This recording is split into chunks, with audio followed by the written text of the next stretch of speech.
Omwe mu bisirwe yashangwa ferire muri Alliance Kakoba kandi okurugeraho abatura ubwo kwasirwe shaha nk'ibiri z'ekiro yahiza kunya kuri suma abantu babire nibataha nuko kumutera mpaka fire nabo twunga shoku habayo bajya ngo bariyo nubatera umushumi tugera kwija kugira ngo turebe hatu mukwe kwijaniza kora ngara mbuza twunga sho mushuma babahere nubatera oku itayeho ngo hangu bamwisarara hafire nanye nubatebeza ko unareba nkahi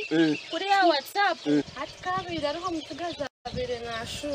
hatogu aguruka kwa atachi akasumu koriya akamuja hato kumuja kora akasumu njya bire barubinji hatiya biruka bamufata bakwatu hatabandi biruka ogu bamwita Chifeso obire nakira kuba ari hacigonja hari Buremba Road kandi bamutire bamutemane byara barukoresa umuhoro gwabira rukoresa mu kwiba abantu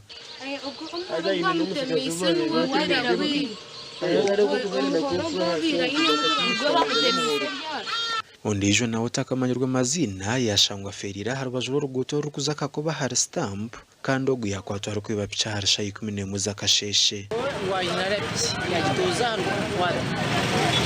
kwata bakamutera atakarara mu kakora iyo na polisi amezi mukaga gakubanza mu mwaka gatizo kuruguma ko kubanza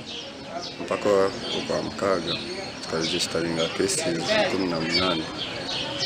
z'abantu abitsiwe bakutekateka aho kuba bari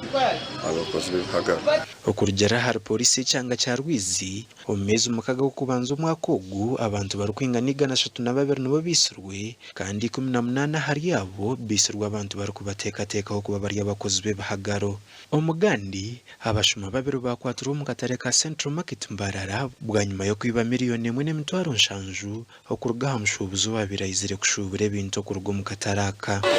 twenda kusimba mukama obu Central Market mbebero byo mushima bikozere ki nanye bakaba banyibirehoeshaho omwese kakumwene chwete nyuma bakibeshaho yanja konka kamera yagabenje rya kwanje efi tutwaba kwa ukamya gwe niteka no baba benyine abo kwa bashuma batunyangaraza aba bakwatwa chairman wa Katare Emma Muhumuza muranga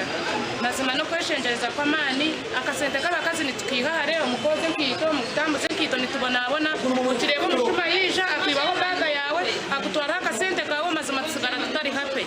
abo bwahatu bakumirwa ha polisi ji obo kuchondoza kuri kugendo misho aha bwa TV West inda Aidan Bataringaya.